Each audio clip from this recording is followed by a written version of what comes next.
Thank you and welcome to the webinar Enabling Tomorrow's Batteries Through Comprehensive Materials Analysis.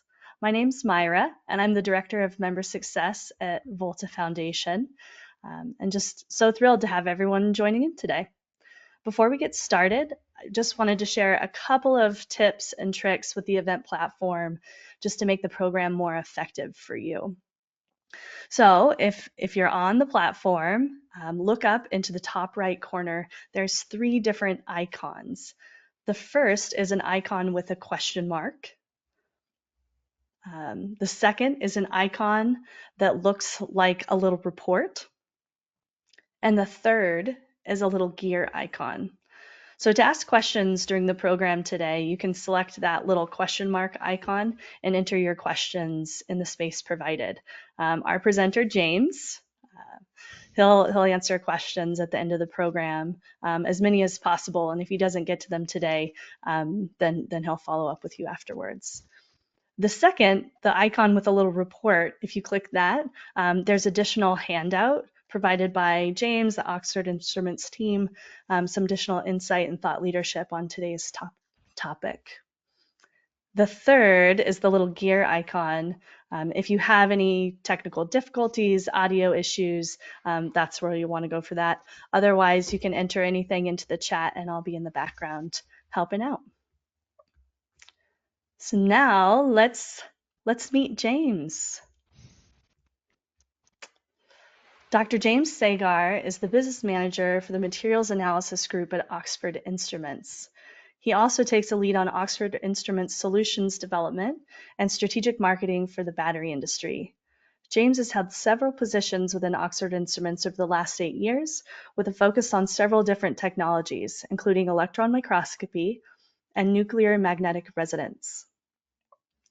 James had a particular focus on using these technologies to provide deeper understanding of battery materials, including product managing the world's first EDS detector capable of detecting lithium X-rays, and the world's first broadband benchtop NMR spectrometer capable of characterizing key battery nuclei in a single instrument. Before joining Oxford Instruments, James carried out postgraduate research at University College London and a PhD at the University of York, with a focus on developing materials with unusual electron transport properties. That's a great background, Myra. James. Yeah. All right, I'm going to hand it over to you. Looking forward to the program today. Thanks so much for being here. Thank you very much for that lovely introduction. I'm just going to turn my camera off so it's a little bit less distracting. And we can get on with the show. So thank you very much, everybody, for joining today's webinar. It's a real pleasure to be here to talk to everybody about something that I get really excited about, which is really understanding the nitty and gritty of materials using all sorts of different technologies.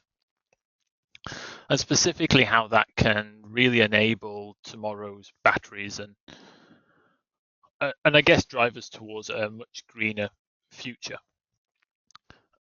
And we all know that there is a big drive to developing new battery technologies. It's going to be key to saving, a key part of saving the planet. But in order to do that, we need to make some really big developments in the technology. Now, depending on exactly whose metrics you pick, you'll see slightly different numbers, but here is some I picked, and I tend to like to position them around these sort of 5 key priority areas. So energy density, if you're looking to see what we should be achieving by 2035 to support the view of what we would need by then, you need to double that. You need to quadruple power density, so how fast your electric car can accelerate, I guess. We want to completely eliminate the thermal runaway, double the lifespan and halve the cost. And that's some really big objectives. And depending on exactly what application you have for those, whether it's personal electronics, whether it is EVs or even grid storage, there's big differences in where the priority lies in those areas. But in all cases, I think materials understanding and developing those materials is key to pushing out in all those different directions, even if for certain technologies and applications you might want to push in one direction more than others.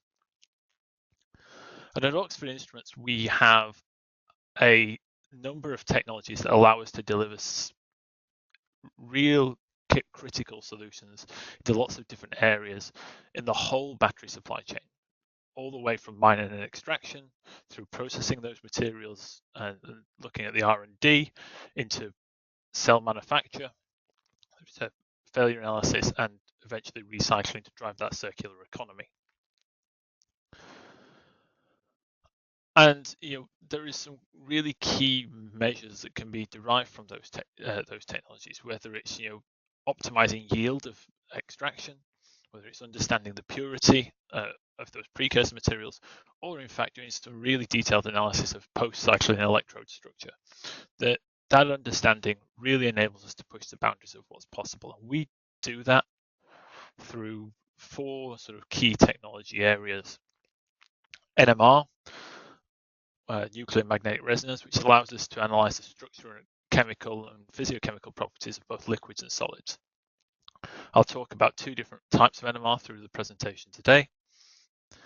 Atomic force microscopy, allowing us to look directly at the surface and probe the surface of these materials, and not just visualize that and the topology of that 3D surface, but also understand the mechanical and electrical properties of those surfaces.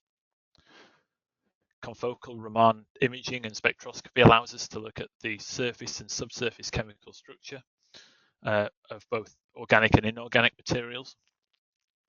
And then we have a whole suite of technologies around the electron microscope, which we'll go into in a lot of detail today. So EDS, WDS, EBSD, and BEX. And one thing that we'll talk a lot about is correlating all those inputs to really build a comprehensive picture of what's going on inside your cells. So let's start by looking at the cell. This is a typical schematic of what these batteries look like.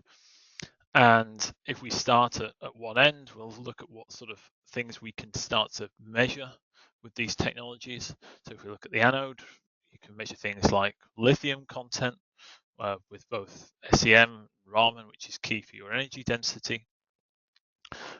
Things like the quality of carbon material as well. So exactly how much proportion of graphite or how ordered your graphite is. Again, key measures for understanding what performance you can derive from your cell. As we move through the system, looking at electrolyte, we'll see a lot more NMR, where we typically have liquid and solution state analysis, things like concentration, purity, and ionic conductivity. I'll talk about the conductivity much in a lot more detail later. But also we can start to think about how we might analyze solid electrolytes for next or subsequent generations of batteries. Again, in the middle there we have our separators, where you're going to be looking at more carbonaceous materials or softer materials. So things like Raman, AFM, and NMR are particularly useful for measuring things like porosity and permeability. And then at the other end, we have our cathode, where you'll see a lot of the research and development interest going. So things like chemical consistency, particle size, powder purity, and things like that. But initially, today, we're going to focus on something I'm going to broadly call electrodes rather than specifically anodes and cathodes. Because a lot of the analysis here, although it will be specifically around either an anode or a cathode, is broadly applicable to both of those electrodes. So I'm going to start by talking about consistencies in electrode slurries and how we can use NMR to maintain and understand the mixing process and how that can affect the final product. So one of the big problems that is seen, and actually, as you'll see on the next slide, identified in the Volta report, is ensuring the quality and consistency of electrode slurries in the production process. Any changes there can have huge knock-on implications for the rest of the cell manufacture. We've developed a method using time domain NMR to allow slurries to be measured in a non-contact, non-destructive way to provide insights into the consistency of those slurries, either near the line or in fact potentially in line. And that NMR data gives us an understanding of the different relaxation properties of that slurry, which can be linked to particle dispersion, viscosity, and crucially, it potentially gives you an avenue to a real red light, green light test for the manufacturing of electrodes. And this is the page I picked out of the Volta report, this year's Volta report, and you can see right at the top of this process flow of electrode manufacturing that we have that mixing step all the way up here. Now, this is exactly what it says. Slurries are made by mixing active materials, binder and solvent, and how the combination of those changes can hugely affect coating and drying, but also exactly how the mixing progresses can have a bigger impact. And we want to be able to measure that so we can get a constant feedback of how our process is going. So I'm not going to assume any knowledge of the different techniques. So I'll give a little bit of an overview as we step through these throughout the webinar and how they impact our understanding of these materials. So in NMR, as we start at the over here, we put our sample in a reasonably large magnetic field. We irradiate that with radio frequency radiation, and that allows us to excite a state in that material, and then essentially we detect and watch that excited state decay back to its initial position in line with the field. And that gives us this thing up here, our free induction decay.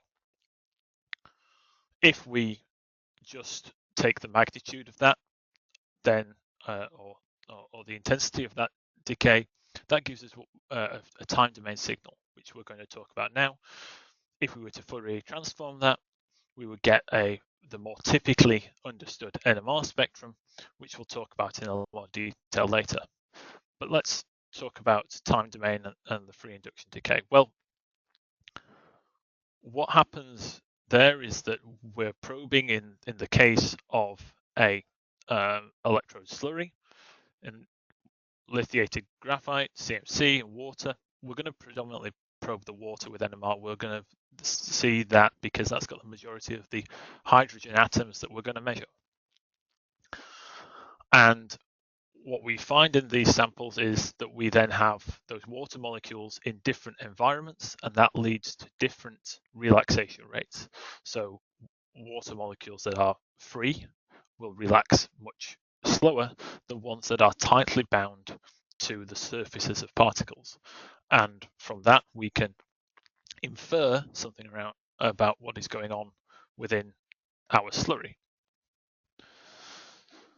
So here we have two different samples, exactly the same composition. However, one is mixed for a lot longer at higher impeller speed. And it is immediately obvious that there is a big difference in the properties of these slurries. Now, the measurement that we're doing here, we're measuring a parameter known as T2. That is the relaxation due to expending energy back to the surrounding material. That gives us a measure of how tightly bound our measurand, in this case more than likely water, is, how tightly bound that is to surrounding material. So probably the graphite, carbon black, or the binder in our slurry.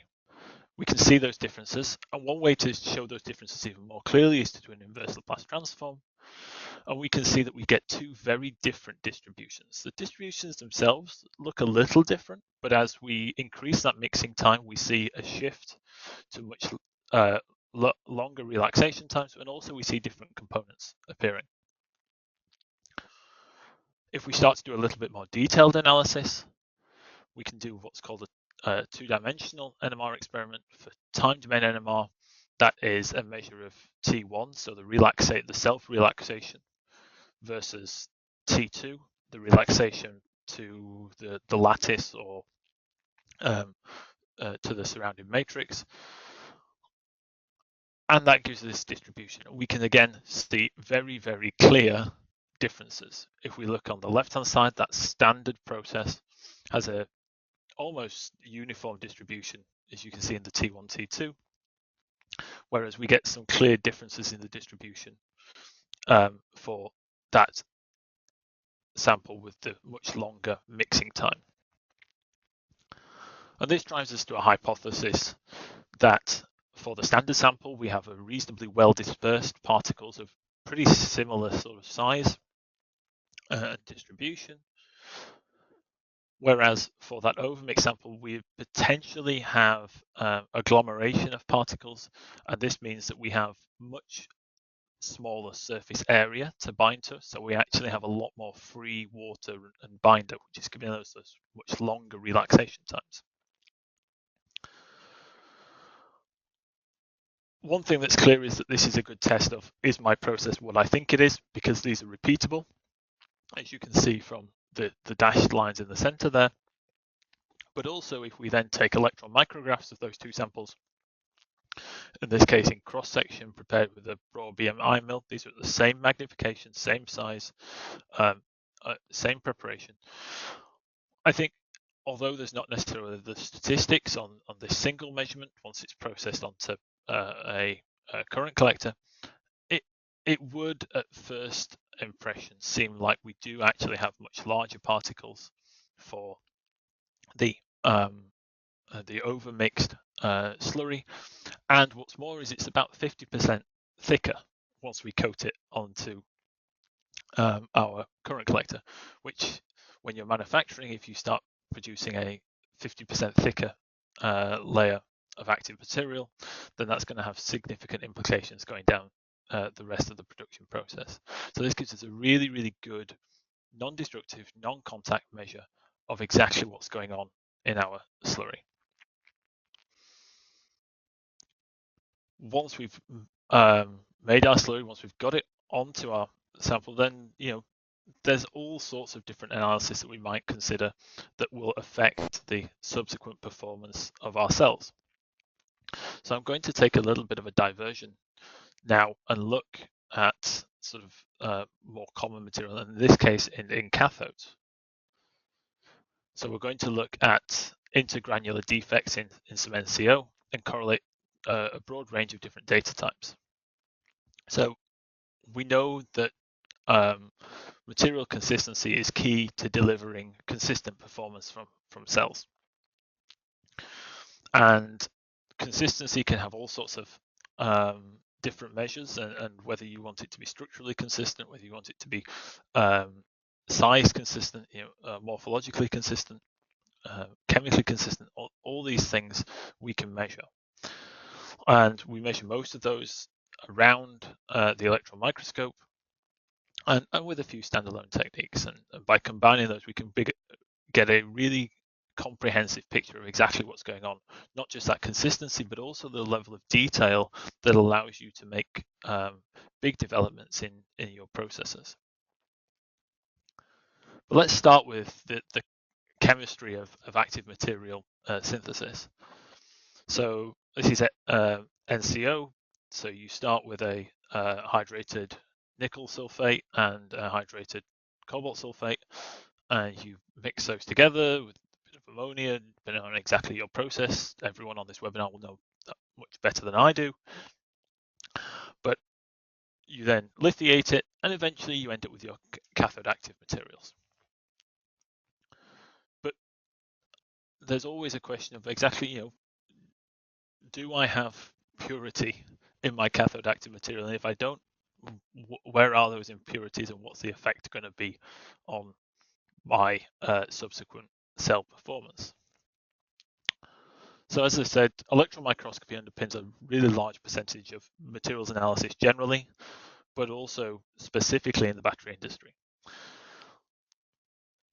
But there's a big problem in a lot of cases, is that if you just use your electron microscope and your electron column, you have a black and white image, right? You have a grayscale image.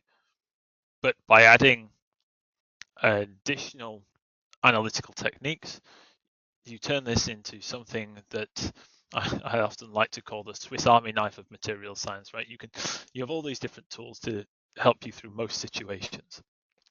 And we'll talk about a lot of these different analysis types over the next few slides. So let's look at our NCO cathode. You see the current collector in the middle there. We can see in our grayscale image that we have our nice particles. There's some small particles in there. And the things that stand out quite nicely are these big white spots. Okay, but we know that there's things there. We know that there's materials differences. We can see the morphology, but we start to lack a lot of the understanding of exactly what's going on there. Even though we can infer something from the types of contrast. This is a backscattered electron image, so we know that brighter material here is likely going to have a different, in this case, heavier composition than the lighter gray material. So when we do this, we move to a technique called BEX, so backscattered electron and X-ray imaging. So we launched a new detector back in August, September last year, the first detector in the world on an electron microscope to do this. That allows you to simultaneously collect backscattered electrons and X-rays. This detector goes and sits under the pole piece, so we collect a large amount of X-rays, enabling us to do essentially real-time imaging with both the X-rays and the electrons, giving us the ability to discriminate not just the different types of material, but also actually put the types of element that we have alongside that. So essentially we can color in our electron image with the types of element that are present in every pixel under the beam. So if we go back to our big picture, we can now see that we have some big changes in the chemistry. Now, most of it is a reasonable teal color, which is the NCO, which you'd expect. You'd expect it to be pretty consistent. So we can see the current collector in the middle there, there's different material. We see that those bright spots have got a lighter green. So we know that they are materially different to the surrounding material, but also some things that we weren't able to spot originally or not easily appear. So like this big purple spot up here, right? What is that? And we wouldn't have necessarily spotted that on a first pass without collecting the X-ray information at the same time. But this is batteries, and batteries are all about chemistry, not just elements. So we need to understand not just what atoms we have present, but actually how those atoms are connected to one another. And for that, we tend to move to confocal Raman imaging and spectroscopy. This allows us to make direct measurements of the molecular bonds, the bonds between those atoms that we've characterized with our EDS, our X-ray spectroscopy. So we move our electron microscope sample under our Raman microscope, still inside the electron chamber. We illuminate that with a known wavelength of light in the confocal setup. That gives us a very high resolution. And that light gets frequency shifted depending upon the bond that it encounters and how it gets scattered. And that is very characteristic of the exact bond that is that scatters that photon. And from that, we can pass the scattered light back through the spectrometer, giving us our Raman spectrum. And we can separate out the different components within that spectrum to enable us to generate these beautifully colored spectral images. So now we don't just have what atoms we have there, we actually have how those atoms are bonded to one another. Raman in itself is an incredibly powerful technique, and it doesn't just stop at what bonds you've got. If you look at the intensity of a Raman peak, that allows you to measure the quantity of a material. stress and strain in a material will shift those Raman peaks, so you can make a measure of strained versus unstrained material. The how broad a peak is will change, will allow you to measure the degree of crystallinity of that material, and also looking at the polarization of the material will allow you to measure the crystal orientation. We'll talk about crystal orientation in a couple of slides' time.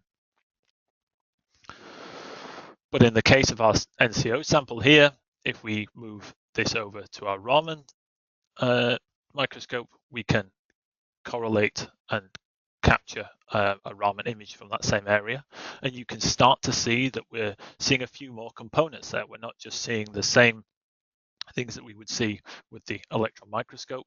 Our purple thing has gone blue just because of the color coding. We're seeing some different blue from where that bright green would be, but also we're starting to see much more signal from the carbonaceous material, the red here, and some other contrasts in there as well.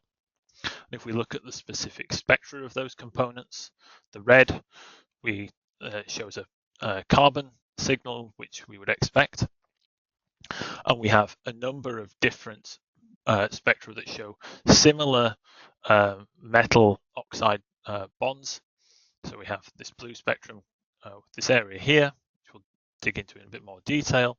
And we also have this light blue area here, which is, again, quite different. It turns out that that will be lithium titanate, which I'm not quite sure exactly how that got there in the sample, but is going to have a huge effect on the ongoing properties and the cell cycle lifetime if you have hard particles like that within your sample. And that's great. That enables us to now understand exactly the chemistry that is going on within our sample at the nanoscale. And we can see those variations as well. But I talked about crystal orientation, and that can be hugely important to battery materials as well. Now, in the electron microscope, typically if an electron microscopist hears crystals orientation, they move to EBSD, or electron backscatter diffraction. So in this case, what we do is we illuminate our sample, and that scatters electrons back to our EBSD detector. And by processing the resulting diffraction pattern that we get from that sample surface, we can characterize the different crystals that we have there and the different orientations of those crystals. We can also do more processing subsequently to pull out all sorts of information about exactly what's going on there. What does that mean in the context of battery materials? Now, this is a slightly different sample, but you can see we can map the orientation of the grains within our cathode particles to understand exactly what's going on there. Actually, we do this with a new software that we've just launched called Aztec Crystal Battery. This allows us to automatically identify particles, and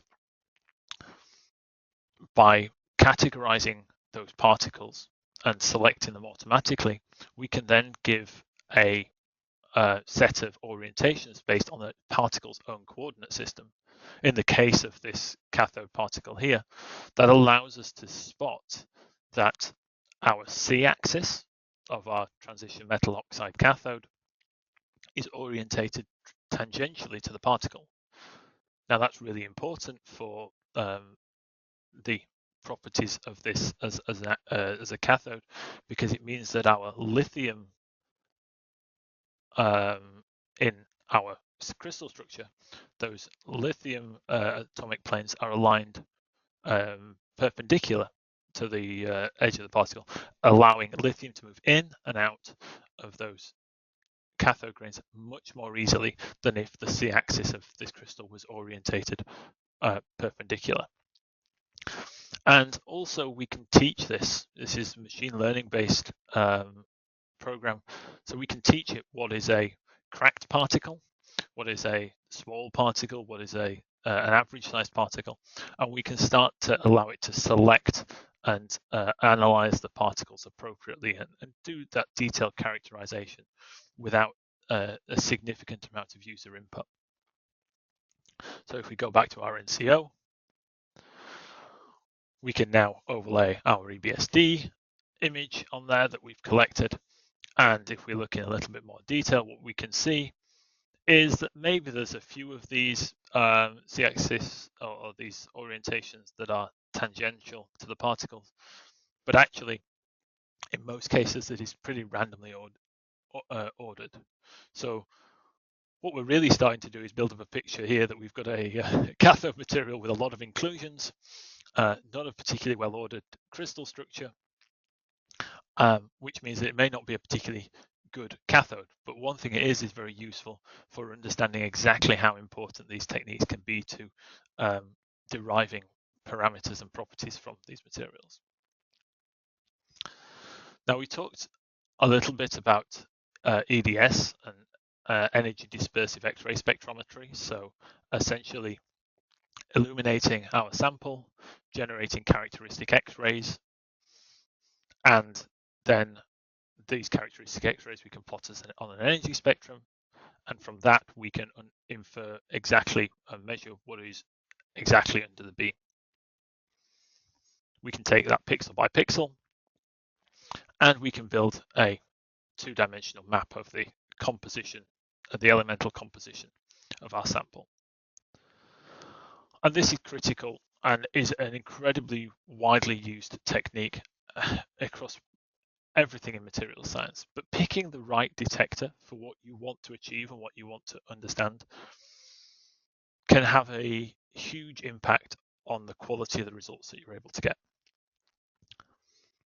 So if we go back to the physics of that for a moment, if you take a 10 kV electron beam, you'll generate electrons from roughly 400 nanometers of sample. If you are able to move to lower kV, then you say 3 kV and still collect the X-rays and do the analysis, then you're now just probing 50 nanometers. If you can go even lower, you can get even higher spatial resolution in your X-rays generated. And when you're looking for nanoscale changes in your materials, then that becomes hugely important. If we move from 10 kV to 5 kV and collect the same area as this, you can see just the difference. Instead of having a blurry green image where you might be able to make out some particles, this is not overlaid with the electrons, this is just the X-ray image. You can now see that we have these clear defined particles, and we also can map the fluorine from the PVDF binder around those particles, allowing us to do that, that next step in terms of spatial resolution of analysis. So let's apply that to our NCO, and you can see that we can now map at much higher resolution. We're able to see the compositional differences of not just those large areas that we were able to see before, but actually there are even smaller areas of that sulfate material trapped between the grains within these larger particles. We can also see that there is significant structure within this lithium titanate material. That means that it's not just a single phase, there's multiple phases within there, and that potentially gives you some really good direction as to the origin of that hard particle, which enables you to make preventative changes in your process to stop inclusions like that getting in. And that's all well and good. That tells us exactly what we've got under the beam. It tells us the chemistry. It tells us how it's orientated. But what does that actually mean when you get it into a cell? Well, one of the ways that we can probe that is using atomic force microscopy. Now, atomic force microscopy is not necessarily that widely used in the battery industry. You go to the semiconductor industry, it's used all the time. Batteries, it's not necessarily found its niche in the same way. But the AFM allows us to visualize surfaces and the topography of surfaces down to the atomic scale. And we can use it in a wide range of materials, so polymeric materials, so imaging separators like the cell guard here, or in fact the unique morphology of cathode surfaces. And that's the typical use is the sort of just the topography, but actually we can start to use different modes of AFM and scanning probe microscopy, such as Kelvin probe force microscopy.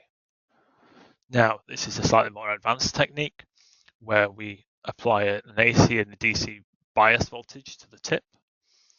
And depending upon the work function and the relative work function of the sample of the point under the tip to the tip, you get a movement in the tip away or toward the sample.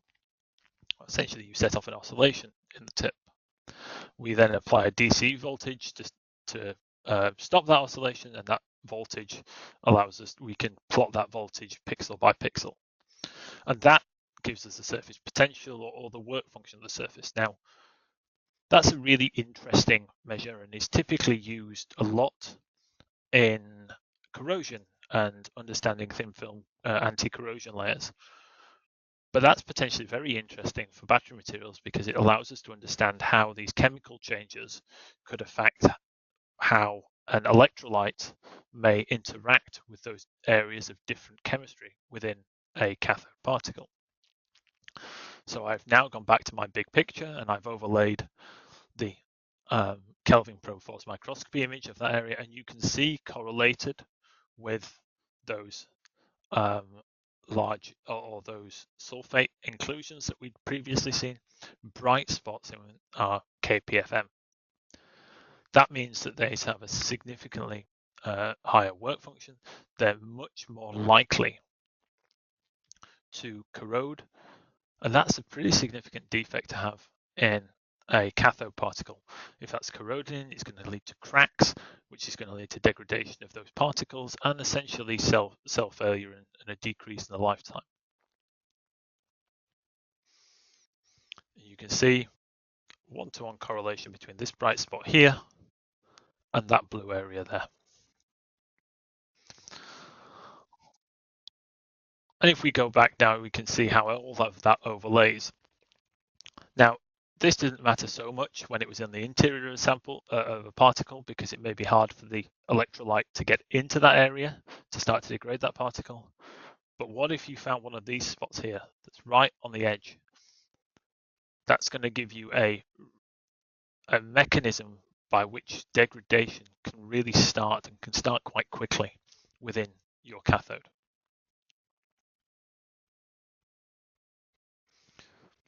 One thing you can do is once you've got all that data, you can bring it into a program we have called Aztec Relate. Allows you to bring all these different data sets together in a single place, overlay them and intertwine them and pull quantitative data out of those. So we can look at things like how the AFM topography, how the surface changes with crystal orientation, so EBSD. Or you can do the same with how the topography changes with the elemental composition using EDS, or the chemical composition using ROM. And you can see here actually it highlights a lot of the different chemical phases that weren't necessarily as obvious in some of those other maps. And we can overlay topography, Raman, and the KPFM to show that we really do get quite a different morphology on the surface, but also very different work function of those sulfate areas. And that data is pixel/voxel matched, and that means that we can do actually quantitative analysis of mixed data sets. So we could look at having a plot of surface potential versus sulfate weight percent to really figure out exactly how small changes in composition are affecting the properties of that cathode material.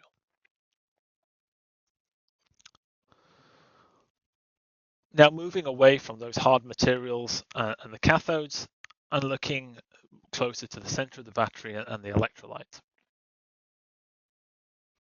So as I say, sitting right here in the middle, looking at electrolytes, and it's a very different type of sample, right? This is a liquid sample, and people are wanting to find out very different things. It's also an often overlooked area of the battery that can have a significant effect on the power density, but also the cell cycle lifetime. If you get degradation of your electrolyte, it can really shorten the life of your cell. So if we look at the problem here, well, we know that we have our electrolytes, and if we want to maximize the power density, they must flow easily from one electrode to another.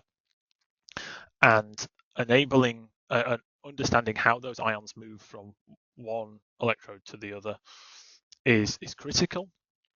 And understanding how that changes depending on the degradation or what type of electrolyte you're using is really powerful to enable you to develop better electrolytes and better cells. We use that using a broadband benchtop NMR spectrometer, and that system is equipped with several different technologies, including pulsed field gradients, which allows us to measure diffusion, or directly measure the diffusion coefficient of the cations and anions within a sample, from which we can then determine other properties.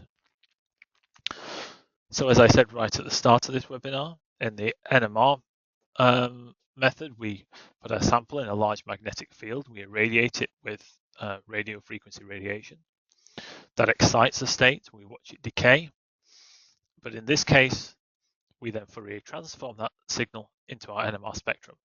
And we can tune the frequency of this excitation to the different nuclei. So proton, phosphorus, fluorine, carbon, boron, lithium, and sodium, all key elements in either current generation or future liquid electrolytes.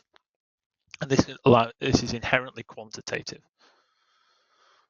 So we can take that and apply it to our typical battery electrolyte. You can see here that this will be a ethylene carbonate, dimethyl carbonate, diethyl carbonate, and vinylene carbonate.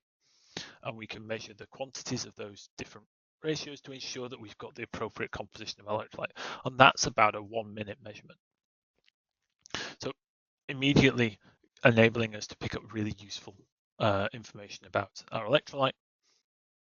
The same way, if we move to 19F fluorine NMR, we take two spectra. This is an actual application example where someone brought to us two samples, clear liquids, and they said, what's the difference? One of these works really well in our cell and one of them doesn't. We took a single 30-second fluorine spectrum and we were immediately able to spot the difference. We see that doublet here that is different to our PF6 that we would expect to see from the chemical composition that we have, or the molecule that we have here. And that's a clear indication that this is starting a hydrolysis reaction. So instead of just being PF6, we're starting to see phosphofluoric acids that are that start to build up in the presence of water. So really, really useful. And that degradation can have a huge impact on other things. But we're talking here about conductivity. So if we use our NMR spectrometer and we play with the molecules that we have there and how we excite them, we can make different measurements. So using a special NMR pulse sequence, which we call pulse field gradient spin echo, we essentially spatially encode information into our sample. We then wait for a while, and we then, with the second set of pulses here, read out that spatially encoded information and then take our NMR spectrum. The result of that is, as we change the strength of this gradient pulse, we see a decrease in the signal. Essentially, less of the molecules were in the same place that they were when we initially spatially encoded the information, so the signal decreases. We can fit that to what we call the statistical Tanner equation, and the negative of the gradient gives us a direct measure of the diffusion coefficient of that molecule species. So the lithium cation, the PF6 anion, and if you apply the appropriate maths to that, so here we can measure the conductivity by Faraday constant, temperature, and the cation and anion diffusion. We can measure the conductivity, and we can also measure the cation transference. Again, direct measure of the transference number, incredibly important for understanding how these electrolytes affect the performance of a final cell. And you can see how this matters and how this changes from electrolyte to electrolyte. Remember, the gradient of these lines is this direct measure of the diffusion, which you can take as a measure of the conductivity. So LiPF6 in dimethyl carbonate diffuses much faster than TFSI in tetraglyme, or PF6 in propylene carbonate, just as you would expect. But that ability to have a direct measure of how that diffusion property is affected by the chemistry, and also you can do this as your electrolyte degrades, or subsequently once you've cycled a cell a few times, allows you to really understand the changes in that behavior and start to get a handle on the lifetime and potential safety aspects of your cell. And that's just a little bit of an overview of how this materials analysis and really detailed materials analysis can start to give you real answers and directions to develop these new battery materials. As Oxford Instruments, we're a global company. We have offices in all parts of the world, and service to support and importantly applications teams to support your battery and method development wherever you are. Now, as I said, I've just shown you a very small snapshot. We've looked at various different things that could come into QA/QC, but also, there's other things that we can help with: failure analysis, materials research, recycling. Much large areas using that Beck's technique, understanding elemental composition over very large areas of not just uniformly flat samples, but samples that have got big changes in topography, can be analyzed incredibly quickly with that Unity detector, which is incredibly important for recycling and understanding black mass, but also correlating all that information. Again, you've seen just how important it is to get a handle on how structure, chemistry, and composition can affect the properties of these materials. So thank you very much for listening, and I'd love to take any questions.